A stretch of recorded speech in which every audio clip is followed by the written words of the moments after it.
Welcome to the Bobkast here at the Kokomo Post Sports. I'm your host, Jay Stevens, and when you hear the Bobkast for the first time this year, that means the Bobcasts are back in action. Their first game was this past Saturday. It was a 128-102 win over Lake County. They're 1-0. They have another game this weekend, and I'm looking forward to kicking off a new season of the show. To my right is Chandler Levingston Simon. To my left is Fudge. Coach, player, every week, I think he's going to be here. Probably going to be a different player every single week. We're going to have a little fun, talk basketball, but like we did last year, we're going to talk a lot of stuff that's not on the basketball court. Chandler, welcome back. Happy to be back. Fudge, welcome back too. Hey, thank you, man. I'm glad to be here. I'm glad to be here as well. I'm glad that y'all got a big win on Saturday. It was a great crowd inside of a new temporary permanent gym for you guys this year. Chandler, let's start with you. What was it like to watch a team play for the first time this season?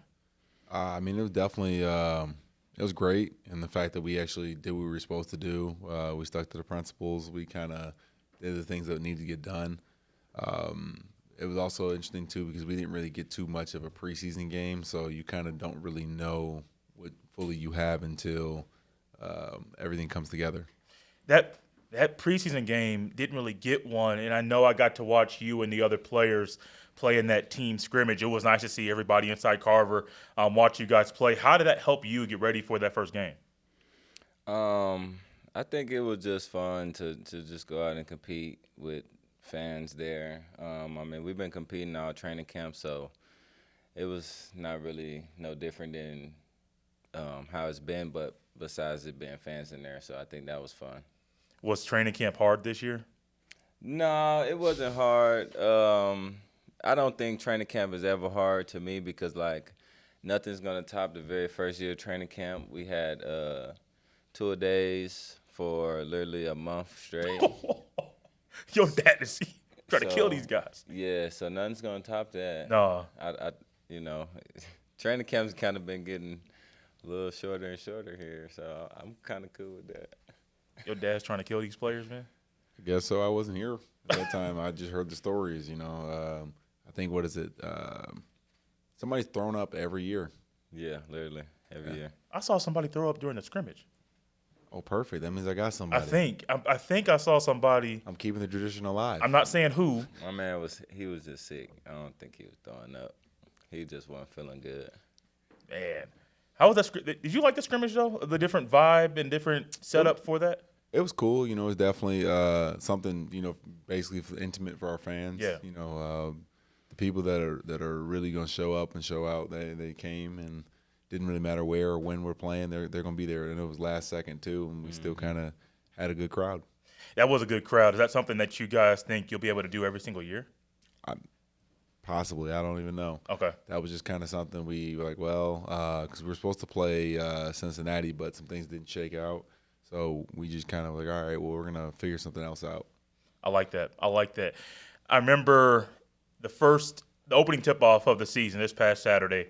Corey tipped it. I don't know who got the ball, but it quickly went down low, and I forget who scored. But was that a setup play if you guys got the tip to just try to score within the first 5 seconds? Not at all. No? Was that you who scored? Yeah, it was me. Okay. I usually score the first bucket of almost every game. It seemed like, I ain't gonna lie, it just happens like that. I get the first bucket, so I think that's just how the Bobcat season's supposed to kick off, man. It's designed by God. It's the good Lord. It's the faith and discipline that you got on your side. It's faith and discipline, man. That's all it is. Oh, man. I know you had that 360 dunk during the game, too. You were in the dunk contest last year. Are you trying to just try to make your mark to get there again this year? I think that would be fun to do the dunk contest again. I don't think I did that thinking about a dunk contest. I just thought about it as far as I got a full fast break by myself, and I really don't get those often. So I just said I got to do something memorable. And I knew our camera guys was in there, so Bryce was literally right there. I had to try and get something good for him. I just think you got to kick the season off right, man. You got to do something to get the people coming back. What was some of the feedback you got about the gym that you guys are playing in now? I haven't really gotten too much feedback in terms of fans, but I know player-wise, guys they enjoyed the intimate setting. Okay. A little bit more. In terms of that, they still love Memorial because it's historic and it's just it's Memorial. Yeah.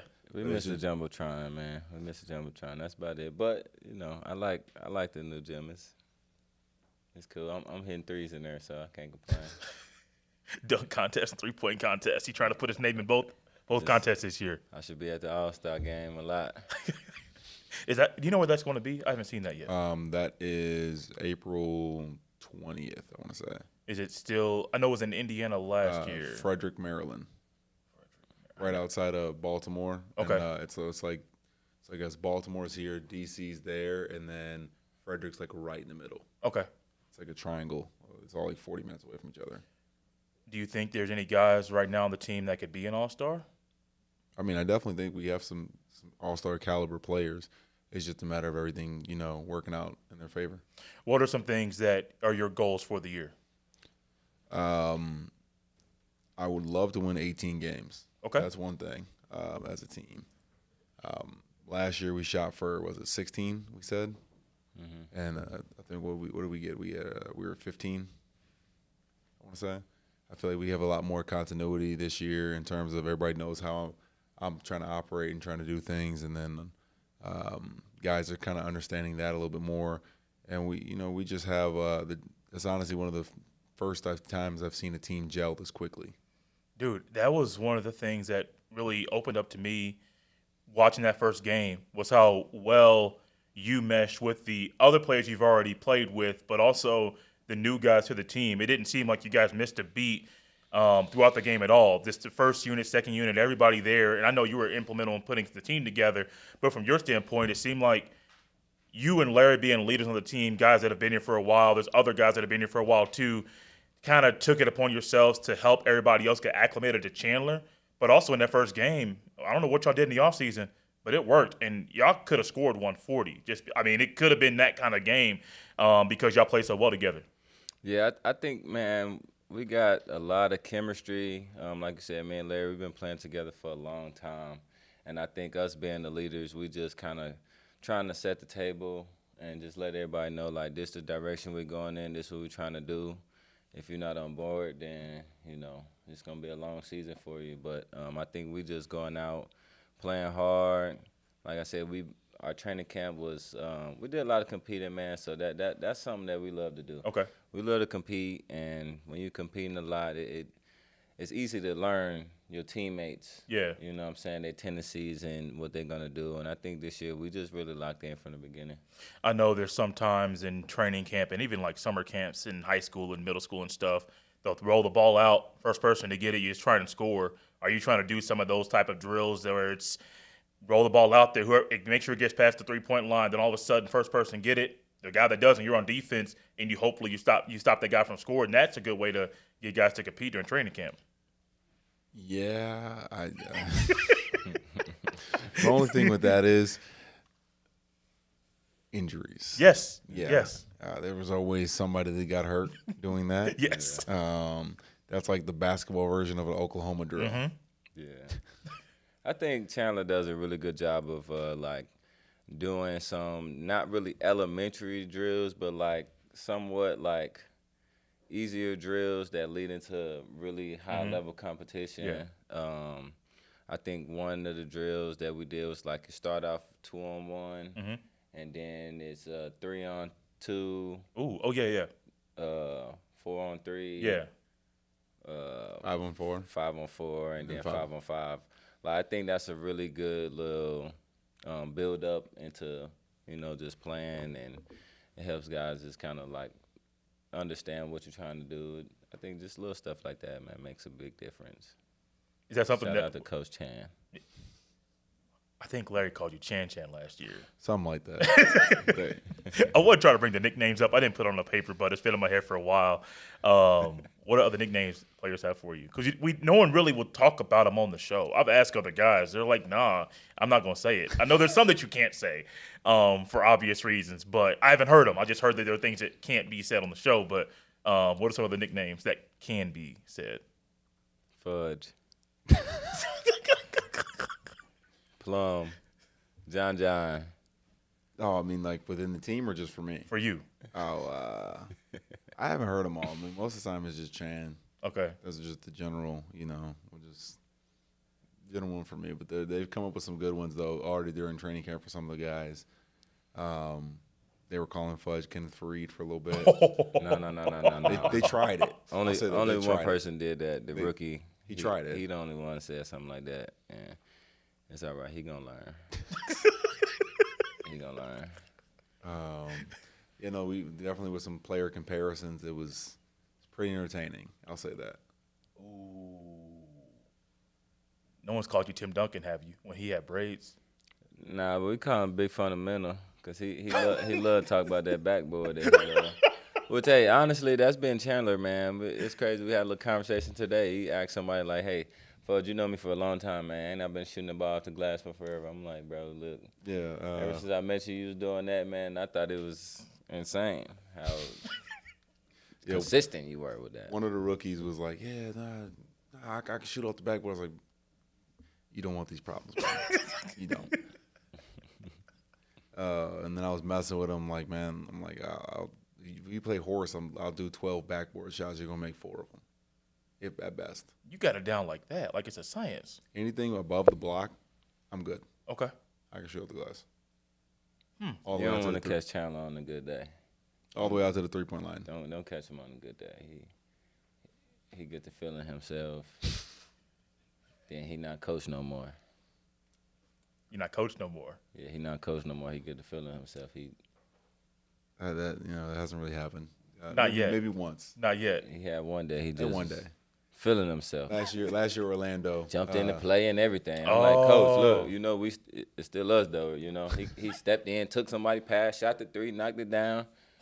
I'm like, that happened, I guess, this morning too a little bit. It was the one possession. I was like, we're going over zone, and I was trying to just tell him, like, you have to be right here to catch the ball. Corey hit through the pass, and it just, all right, I'm here. Instinct. He just instantly just got it up, knocked down. Never lost it. Like riding a bike. Didn't hit nothing but the net. Oh, net. Was he feeling too good? Look at that smile. Oh, I walked off smooth. Look at that smile. He was feeling too good. That was my one shot for the day. I'm 100%. Walk off smooth. Because if I take too many, the jokes come out. Yeah. Let's go back to training camp real quick. I remember last year talking about Chandler having you guys run a lot. Was it the same thing this year?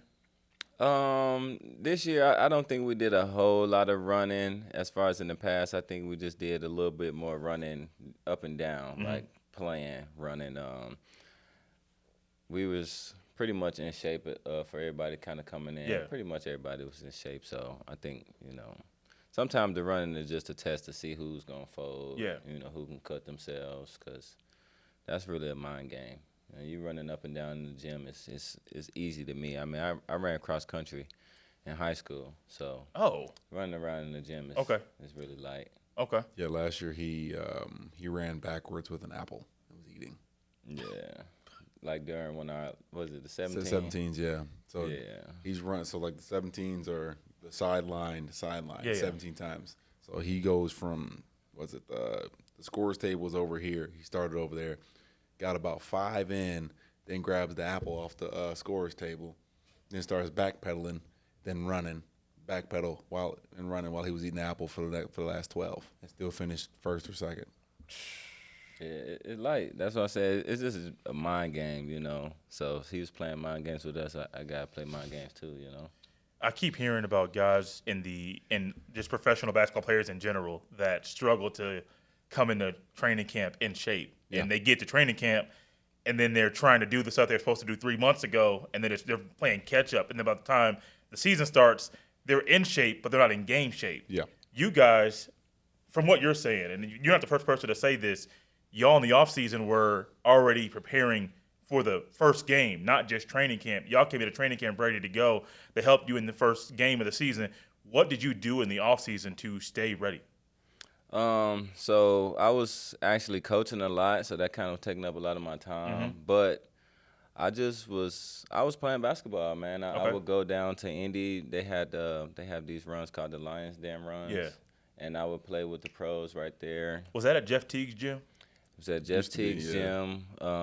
They kind of started doing some reconstruction at the factory. Yeah. So then we started playing at the Pack, which is super cool because my kids play there. Okay. But yeah, man, that's what I did. I played, basketball, and that's probably the easiest way to get in shape. It's the best way to me because like you playing, you working on your game, you getting your shots that you know you're gonna get in the game, and I mean you having fun. So that to me, that's what I did, and I was in the weight room. I didn't do as much like conditioning as I usually do. Okay. Like usually I would like run a couple miles and stuff, but like this year I didn't really do that. I'm trying to maintain my weight. Okay. Did you play ball in the offseason? Fair amount, actually. You talked about possibly playing in a tournament. I don't know if you played in that or not, but Oh, and those couple money tournaments. I played in one, and then everything else I kind of was just in the gym, just with some overseas guys. okay. Because they always need just one or two bodies extra. So, and I live maybe 10 minutes away from the gym. Okay. Did you do any runs with the Sky Oh yeah, this yeah, offseason? yeah. I practiced with the Sky a little bit too. So that was always something too. Yeah, I know you talked about that a lot. I think you talked about you were doing that, and you know some guys that run with them. But I think is your brother on the organization? Yeah, he's the assistant coach. Okay. Well, I think he's head of player development. I think that's his like actual title. But I mean, he's basically a coach to me. yeah, I don't know. No, I'm saying like I don't know. Like I think that's like his like he does the player development side of things. Okay, more okay. so than anything else. Coaching must run in your family. Kinda. Yeah. It's usually playing and then getting coaching. That seems to be the trend. Your family too, because you're coaching now. Honestly, man, basketball wasn't really in my family. I come wow. from riding horses and things like that. I grew up riding horses. I didn't start playing basketball until my 8th grade year, and that's actually when I met Cliff and Chandler. Okay. And ever since then, I kind of never went back. Okay. Well, I still ride horses, but like I've been more just focused on basketball. I feel like I can play basketball until a certain extent, to a certain time, but I can ride horses forever. Yeah. So I'd rather just focus on playing basketball now and ride the horses later. What was your best? I won't say best. I want to go back. I don't want to go to that yet. What about riding horses made you fall in love with it?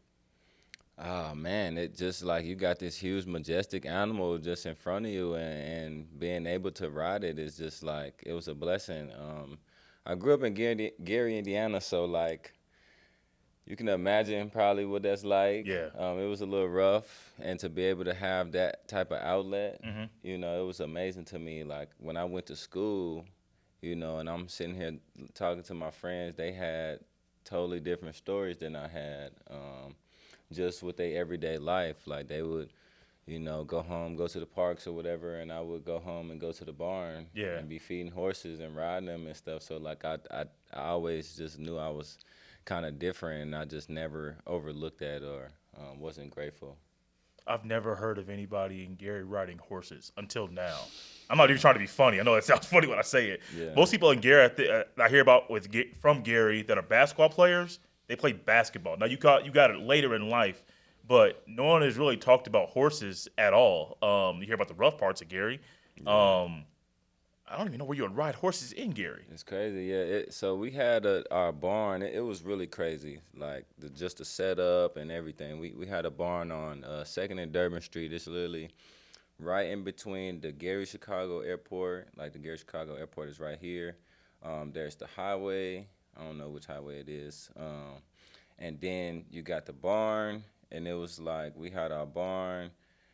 There was another barn over here. We got this huge arena, and then they had the train tracks that took you to Chicago. So we were like right in between all of that, and we had like a huge trail ride that we could do. We had a racetrack, a 2-horse racetrack. We had the arena. I'm just because I know exactly where that is now that you've said it, because I've never actually been there. Yeah.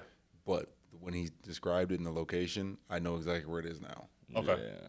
It's just as crazy because it's like perfect. It's just a perfect setup for just everything. Like we even got to see a lot of the air shows all the time because like they would do them, and we're literally right there. So it just was crazy. Yeah. It's a So like blessing. we flew so in college we flew out of Gary Airport. fair amount. Yeah. So that's something like he just started describing it. I was like, oh wow, I know exactly where it is. Yeah, it's literally right there. Yeah, it's like if you're on that highway, I don't know exactly what highway it is, but if you're on that highway and you look over, like you can literally see the barn and everything. It's crazy. You ever rode horses here in Kokomo? No, I haven't. I've tried, but my horse people, where y'all at? Make sure y'all find me, because I'm here and I'm looking for y'all. I just ain't found y'all yet. I've been trying to get some of my cousins to bring some horses out here. It'll come soon. Okay. You know, especially with me having all these kids in my program, I definitely want to bring a horse out here one day and let y'all see a taste of my other life. I hope that someone does that for you because I know that you got basketball, but you still got a passion for horses. And if you can do that while being here, I think that'd be a nice little way to clear your mind away from life. And maybe he gives you a hard time during practice. Just get on a horse and forget about Chandler. I don't know how hard he is as a coach.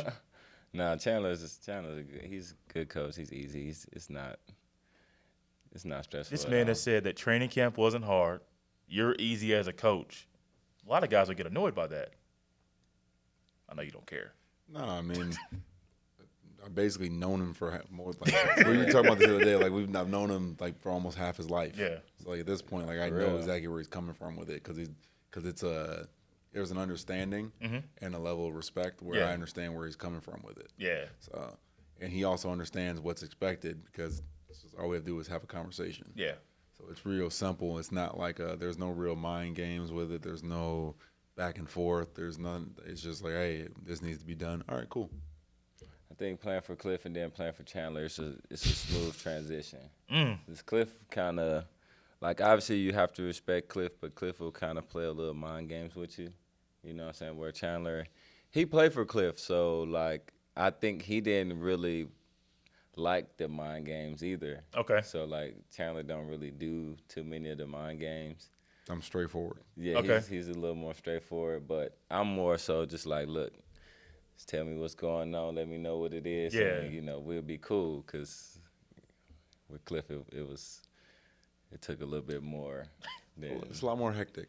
Yeah, I'll say that. Yeah, You got to figure things out, and you don't know when your number might get called for getting in the game, or when your number might get called to get home.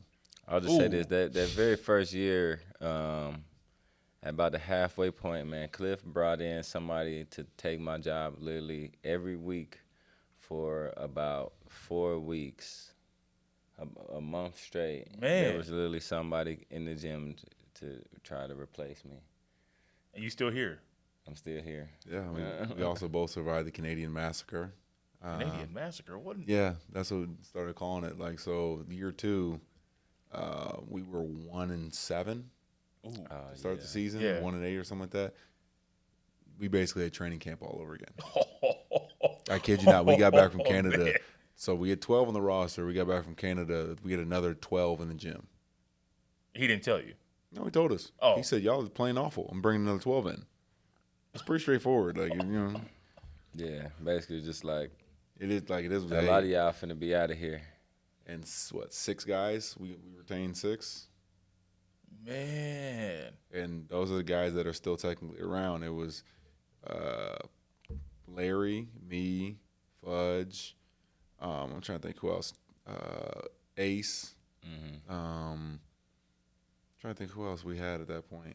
Man, after that, it was a lot of new guys. 'Cause that's when we got Dev. Yeah, we got Mike Tillman at that We got point. Mike. Corey came a little bit after that. Slim. Trey was here, but Trey wasn't with us. He went to Lebanon around that time. yeah.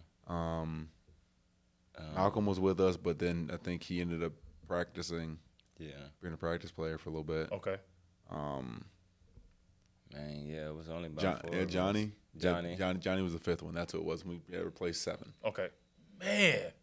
Yeah. Man, you mentioned Devin, and he was at the game on Saturday. Mm-hmm.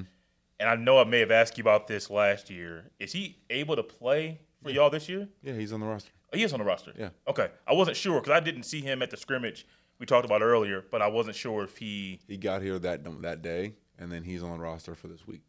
oh, man. Fans going to love him being back. Yeah. Because, it's part of the plan. It's all part of the plan. What else is a part of the plan? I gotta Winning a lot. Yeah, winning a lot through various strategies. That's part of the plan. Lots of dubs. I had to ask. It was right there in front I of can't me. share at the moment. Lots of dubs. Faith and discipline. I believe you started that this past year. Yes, sir. And I keep seeing on Facebook and Instagram a lot of the stuff you're doing with the youth in Kokomo, teaching them basketball, training them, and using the faith and discipline aspect of just life to translate that to basketball. What has that been like for you? Man, it's honestly been an incredible experience. I really didn't think I would get into coaching at all, and I've been coaching since August to this day, and it's been a wild ride, man. Especially because I had a 4th grade team. I coached 6th graders, 8th graders, and high school. Ooh. So, man, I'm coaching all these different age groups, all these different attitudes, all these different types of kids. And it's been really eye-opening to me. Like, I really have a huge level of respect for Chandler, you know what I'm saying, to be able to handle all these grown men and attitudes and pay and all this stuff. Because, like, when you're coaching, you realize that, like, it's not so much about just the basketball. It's all the other things that really are the problems, just all the off-court stuff is what's hectic. So it's been a wild experience, man. I love doing it. I love having my own business and just working with the kids out here. They enjoy it. We do a lot of cool stuff, man, and we got a lot more cool stuff coming up. So it's been an amazing experience for me, honestly. I'm extremely grateful for all our partners and everybody that's helping. Bobkats help a lot, so. If somebody's watching this right now, they're interested in joining Faith and Discipline, how could they contact you? So just follow Faith and Discipline Basketball on Instagram and Facebook, and just watch out for. We're gonna have tryouts for our spring session coming up here soon. I'm expecting to have tryouts the week of March 24th. I don't have the exact dates, but that week we're gonna be having tryouts and. We're going to get them rolling. We're going to do 4th grade, 6th grade, 7th grade, 8th grade, and high school. So I'm expecting to have 5 teams. Wild Bobkats playing. It's gonna be hectic, man. But the good thing is I got some other guys here. The IYBL, great league. They'll work with us on the schedule and everything. So it should be a lot of fun. Did you ever think you'd be a coach? Not at this point yet, but it was a matter of time. Okay. I mean, because of the amount of knowledge that he has gained over the, some odd years and, and the person that he is, where he just kind of helps people out, things like that, and, will tell people, hey, no, this is how we, you got to do it like this, and this will work. Do it like this and maneuver this way. Like the type of person he is, he was eventually going to get into coaching or player development of some sort. It just was a matter of time. I like that. What can fans expect when you guys get back on the court on Saturday? A lot of high energy, a lot of excitement. It's great attitudes, some high-level basketball, and some winning productivity. So what's going on this weekend? I know the tip-off time is at 3 o'clock instead of 7. I'm not necessarily sure of the specifics of what all the reason for that is, but I know it is the disability awareness game. Okay. I believe with Bonavista. Mm-hmm. Shout out Bonavista. Y'all are amazing. I remember last year. For Faith and Discipline.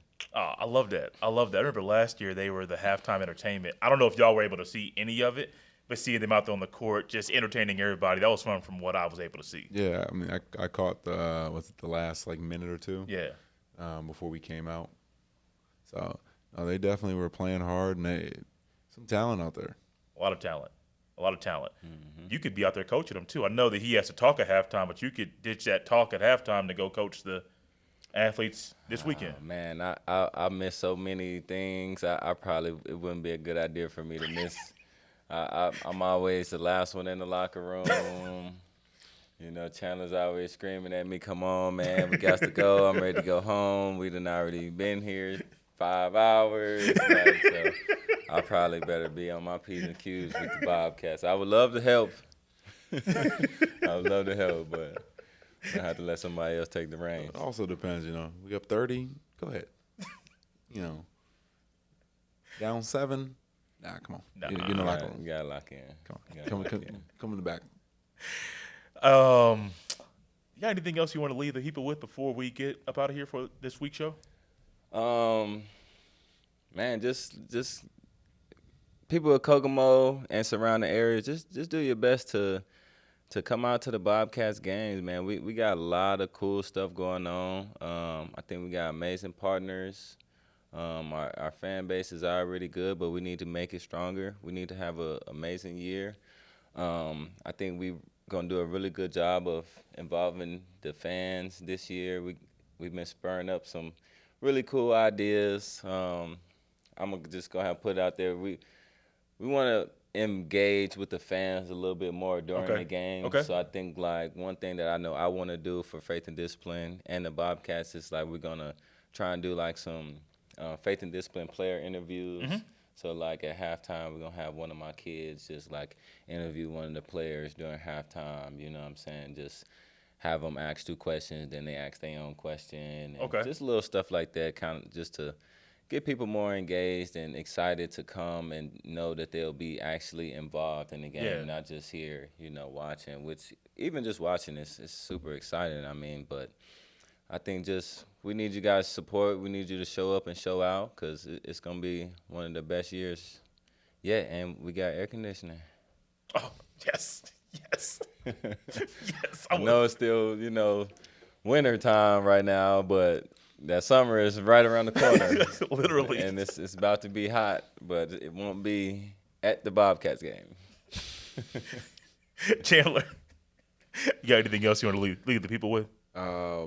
I'd say this weekend will be a great display of Indiana basketball. We're playing Logansport. They have a couple local guys, different things like that. One of the guys they're talking about, I believe he's from around the way, Rob Fennessy. From Lafayette, Yeah, played at IU. Yeah. We got Kokomo is going to be in attendance. We're all going to be there. I feel like our community is going to show up. It's going to be a lot of great things for Indiana. Logansport's the new team.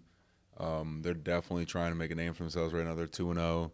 It'll be good Indiana basketball. I think they're trying to step up and establish themselves as our rival early. Like, they've been scouting us and coming to our stuff and stuff. Yeah, there's 2 of their guys were at the scrimmage. Oh, wow. And our last the game. Yeah, we a threat. Yeah, you better take that personal. No. No? We a threat. I know we a threat. We like that. Yeah, but take it personal that they're at the scrimmage and the game. They paying us. That's cool. Okay. Don't pay your money and get in. Yes, we love that. Support the Bobcats. Thank you. We love it. I think it's gonna be a great game, though. I do think it's gonna be a great game. I'm excited. You got anything special that's a trick maybe up your sleeve if you get another fast break? Yeah, for sure. I got something, but I can't tell you what it is. You just got to be there to see. Make sure. We got our camera guys there. Man, just be ready to see it because it's gonna be something special. And my mom's gonna be in attendance too, so definitely got to pull something out the bag. The 360 was nice. I gotta do something better than that. Larry had the alley-oop. That was nice too, and then Corey had the one.